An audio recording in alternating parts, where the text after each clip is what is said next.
यदि आप लॉ पढ़ना चाहते हैं तो कहीं और क्यों जाना। हमारे ऐप को डाउनलोड करें और लॉ पढ़ें। नमस्ते सदावत्सले मातृभूमि। आज हम लोग चर्चा करने वाले हैं हाथरस कांड की। और हाथरस कांड के साथ साथ बलरामपुर, जौनपुर और राजस्थान और गुड़गांव, ये कई एक घटनाएं अभी पिछले एक हफ्ते या 2 हफ्ते के दौरान सामने आई। लेकिन अपने को ये समझ नहीं आया कि पूरा का पूरा तंत्र, जो विपक्ष का तंत्र है, वो तंत्र हाथरस में ही क्यों एक्टिव है, हाथरस में ही क्यों लगा हुआ है। क्यों नहीं उनको बलरामपुर की घटना दिखाई देती, क्यों नहीं उनको जौनपुर की घटना दिखाई देती, क्यों नहीं उनको जयपुर की घटना या राजस्थान की घटना दिखाई देती, क्यों नहीं उनको गुड़गांव की घटना दिखाई देती। क्या कारण ये है कि इन 5-7 जो रेप केस आए, इनमें हाथरस को छोड़कर बाकी सब जगह मुस्लिम एक्यूज्ड हैं, बाकी सब जगह मुसलमानों के नाम आए हैं। क्या ऐसा भारत में चल रहा है, या इन बाकी घटनाओं को छुपाने के लिए हाथरस पर कॉन्सेंट्रेट हो रहा है, या कुछ और है। मुझे लगता है कि हमको साधुवाद कहना चाहिए हाथरस के उस गांव के लोगों को, जिन लोगों ने सत्यता मीडिया के सामने बयान की, पुलिस के सामने बयान की और खुलकर वो सामने आए कि ये घटना फैब्रिकेटेड थी, ये घटना बनाई गई थी। जो बयानात आ रहे हैं, अड़ोस पड़ोस के बयानात आ रहे हैं, उनको साधुवाद कहना चाहिए कि ये भारत, ये देश आज राष्ट्र के साथ खड़ा है, राष्ट्र को नुकसान होते नहीं देखना चाहता। भले ही अपने गांव का नुकसान, भले ही अपने गांव का मामला क्यों नहीं है, लेकिन आज देश तैयार हो चुका है। आज देश में लोग मानसिक रूप से तैयार हैं कि वो राष्ट्र का साथ देने को घूम रहे हैं, वो राष्ट्र को बचाना चाहते हैं। राष्ट्र में किसी प्रकार का दंगा नहीं होने देंगे, राष्ट्र को अस्थिर नहीं होने देंगे। ईडी की जहां तक न्यूज़ें आई तो ईडी ने समाचार दिया कि 100 करोड़ रुपए की फंडिंग हुई।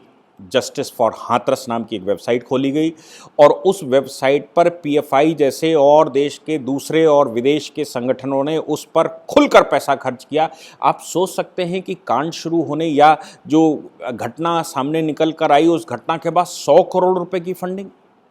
बिल्कुल वैसे ही जैसे सीएए के प्रोटेस्ट के दौरान 120 करोड़ की फंडिंग पीएफआई ने उत्तर प्रदेश में की थी। उसी प्रकार से इस हाथरस की घटना के लिए 100 करोड़ रुपए की हवाला के द्वारा फंडिंग हिंदुस्तान में आई और ये पूरा प्रकरण सजाया गया। अच्छा क्या हो गया हमारे देश में? अच्छा ये हो गया कि कुछ पत्रकार बंधु, जो जुझारू टाइप के पत्रकार हैं, वो गांव में घुस गए और घुसने के बाद उन्होंने लोगों के इंटरव्यू लेने शुरू करे, घटना का मुआयना करना शुरू किया, घटना के बारे में दिखाना शुरू किया, लोगों से वार्तालाप करनी शुरू की और देश ने रिस्पॉन्ड किया, वहाँ के लोगों ने रिस्पॉन्ड किया, सोशल मीडिया पर राष्ट्रवादियों ने रिस्पॉन्ड किया। जैसे ही घटना की सत्यता सामने आई, मैं आपको बता दूं कि शुरू में तो सभी ने क्रिटिसाइज किया कि ये रेप केसेस हैं, ये रेप केसेस नहीं होने चाहिए। योगी आदित्यनाथ जी की सरकार को क्रिटिसाइज किया गया, लेकिन उसी सोशल मीडिया ने पिछले 3 दिन के बाद जिस समय घटनाएं सामने आने लगी, जिस तरह से लोगों ने रिस्पॉन्ड उस गांव के करना शुरू किया, 3 दिन बाद लोगों ने योगी आदित्यनाथ जी को बचाने के लिए पूरी शक्ति लगा दी और विरोधियों को कटघरे में खड़ा कर दिया। शिवराज, जो कांग्रेस के एक मिनिस्टर रहे, शिवराज जीवन का एक स्टिंग ऑपरेशन हुआ, जिस स्टिंग ऑपरेशन में उनके पास तक पैसा नहीं पहुंच पाया। उन्होंने पूरी घटना सेट कर ली, उन्होंने पूरा बिसात बिछा रखी थी, लेकिन ये जो 100 करोड़ रुपए की फंडिंग वहां से आई थी, जो वेबसाइट बाद में सीज कर दी गई, वो पैसा सीज कर दिया गया सरकारों के द्वारा। वो पैसा अगर वहां पहुंच गया होता, उस गांव में, हाथरस में, अलीगढ़ में पहुंच गया होता, तो आप सोचते हैं कि क्या हो सकता था। आज ये समझ में आ रहा है कि जो सीएए के प्रोटेस्ट के दौरान मशीनरी एक्टिव थी, वो उस समय इन प्रकरण योगी आदित्यनाथ जी की सरकार ने मार पीट कर और यूएपीए लागू करके कड़ाई से उसको समाप्त कर दिया उत्तर प्रदेश में। लेकिन वही टीमें फिर से एक्टिव दिखाई पड़ी, वही मोडस ऑपरेंडी दिखाई दिया, जिस मोडस ऑपरेंडी में कांग्रेस ने उस समय आह्वान किया था रोड पर उतर के आओ। सेम वही चीज़ हाथरस में प्रियंका वाड्रा, राहुल गांधी एंड ब्ला ब्ला ब्ला हाथरस में जाकर उन्होंने करना शुरू किया। भला हो उत्तर प्रदेश सरकार का, भला हो केंद्र सरकार का कि उनको इंटेलिजेंस की रिपोर्ट पहले मिल गई और इंटेलिजेंस के इनपुट्स के आधार पर उन्होंने डेड बॉडी रात में ही जला दी। हालांकि ये एक कुकृत्य के रूप में भारत में देखा जाता है कि आप उनके परिवार वालों के मध्य में परिवार वाले जैसे चाहें वैसे क्रिमेशन करें, ये उनका अधिकार होता है। हालांकि उस पर बहुत सारे विवाद हैं कि कुछ परिवार वाले थे, कुछ नहीं थे, कुछ आए, कुछ नहीं गए, कुछ गए, कुछ पहुँचे, क्या वो सब बातें बहुत सारी हैं। सुप्रीम कोर्ट ने भी उस पर संज्ञान लिया, हाई कोर्ट ने उस पर संज्ञान लिया, लेकिन बाद में जो एफिडेविट उत्तर प्रदेश सरकार ने सुप्रीम कोर्ट में लगाया, उन्होंने कहा कि इंटेलिजेंस की इनपुट हमारे पास थी और उस इनपुट के आधार पर हमने अगर क्रीमेशन ना किया होता तो बॉडी को रखकर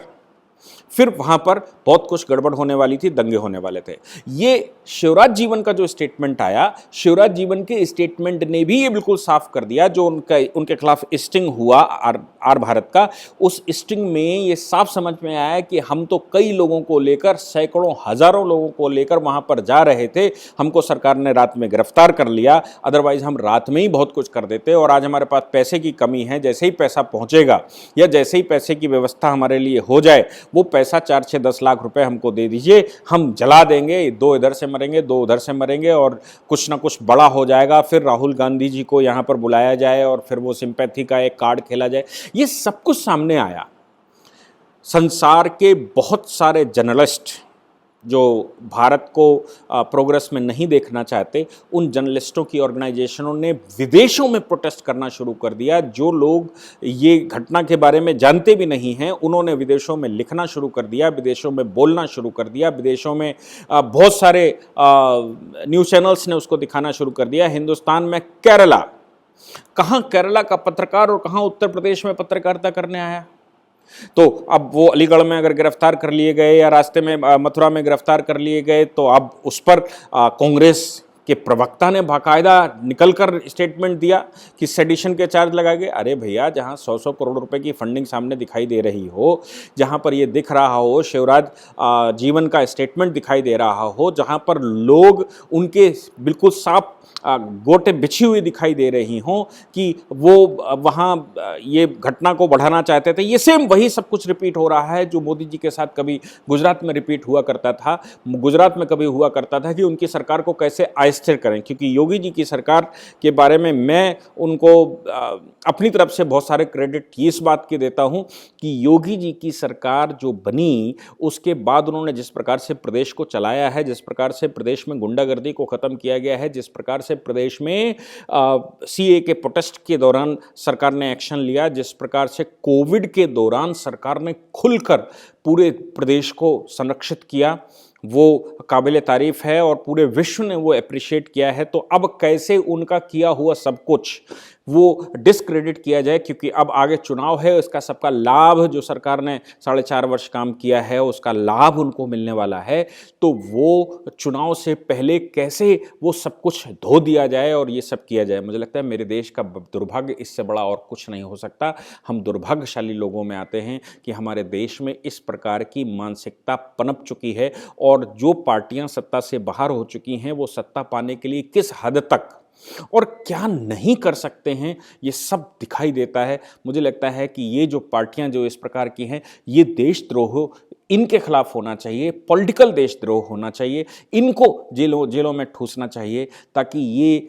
जनता का जो ओरिजिनल रिएक्शन है वही हो सके, ना कि जो ये पॉलिटिकल अरेंजमेंट होता है बिल्कुल सेम वैसे ही जैसे जम्मू कश्मीर में पॉलिटिकल लीडरशिप को बंद कर दिया तो आपने 370 एब्रोगेट कर दिया, 35 कैपिटल ए एब्रोगेट कर दिया और वहाँ पूरी की पूरी कानूनी व्यवस्था बदल दी, उसको यूनियन टेरिटरी बना दिया, एक पत्ता नहीं हिला। लेकिन उत्तर प्रदेश जैसी घटनाएं हो रही हैं तो मुझे लगता है कि हमारे देश में पॉलिटिशियंस जो जितने जिम्मेवार हैं उतना जिम्मेवार और कोई नहीं है, जिनका दायित्व तो देश को बचाने का है, जिनका दायित्व तो सौहार्द बढ़ाने का है, जिनका दायित्व तो देश को व्यवस्था बनाने का है, वो अपने दायित्व को निर्वहन नहीं कर रहे हैं, वो देश को अस्थिर करने में अपनी शक्ति लगाते हैं। इसलिए पॉलिटिकल देशद्रोह के एक अलग से कॉलम होना चाहिए, एक अलग से क्राइम होना चाहिए कि पॉलिटिकल देशद्रोह, इस तरह के स्टेटमेंट देने वाले लोग कौन सी जेलों में ठूसे जाएंगे और उनका कितना और सबसे बड़ी बात है कि इस प्रकार के स्टेटमेंट अगर पाए जाएं तो पॉलिटिकल देशद्रोह में उनको म्युनिसिपैलिटी का भी इलेक्शन लड़ने का अधिकार नहीं होना चाहिए, उनको बार कर देना चाहिए। मुझे लगता है कि अगर ऐसा कर लेते हैं तो ये जो भड़काऊ तरीके से काम करने के बाद जो घटनाएं होती हैं, जो देश में दंगे भड़काने का प्रयास होता है, एटलीस्ट वो तो रुक ही जाएगा। जहाँ बहस करनी चाहिए, जहाँ पर प्रदर्शन करने चाहिए संसद में, वहाँ तो बोलते नहीं हैं। लेकिन मथुरा में आएंगे, हाथरस में आएंगे, लेकिन बलरामपुर नहीं जाएंगे, जौनपुर नहीं जाएंगे, राजस्थान नहीं जाएंगे। क्यों? क्योंकि उनको लगता है कि मुस्लिम वोट बैंक उनका अपना है, ये वोट बैंक कहीं खसक ना जाए। हिंदुओं में दरार डालो, दलित वर्सेस सवर्ण के नाम से, ओबीसी वर्सेस दलित के नाम से, ओबीसी वर्सेस सवर्ण के नाम से, ब्राह्मण वर्सेस छत्री के नाम से, बनिया वर्सेस छत्री के नाम से, या इनमें से कुछ और, कुछ जाट वर्सेस अदर्स के नाम से, या गुर्जर वर्सेस जाट के नाम से। जब ये डालेंगे तो उनको लगता है हिंदू समाज इतना टूटेगा, मुस्लिम समाज का वोट तो हमको मिलना ही मिलना है, हिंदू समाज टूटेगा तो उसका एक ग्रुप हमारे साथ आने वाला है। लेकिन ये हमारे देश का दुर्भाग्य है, इसलिए पॉलिटिकल सेडिशन का भी इंतजाम यहाँ पर होना चाहिए कि इस प्रकार के बयान नहीं दिए जा सकते, किसी भी हालत में नहीं दिए जा सकते। अगर इस प्रकार के बयान देने हैं तो ऑन स्पॉट वहाँ पर नहीं जा सकते, आप संसद में जाकर कह सकते हैं, आप लीगल फोरम में जा सकते हैं, आप कोर्ट में जा सकते हैं, आप थाने में एफआईआर करवा सकते हैं, इन्वेस्टिगेशन में सहयोग कर सकते हैं, ना कि विरोध। मुझे लगता है कि अगर ये इस पर हम कुछ कार्रवाई करें तो हमारे देश में, चाहे वो कोई पॉलिटिकल पार्टी सत्ता में हो और विरोध में कोई भी पार्टी हो, एटलीस्ट वो डरेगी, क्योंकि वो चुनाव से बाहर कर दिया जाएगा। मुझे लगता है इस पर पूरे देश को विचार करना चाहिए। Thank you. इस पूरी ऑर्गेनाइजेशन को चलाने के लिए आप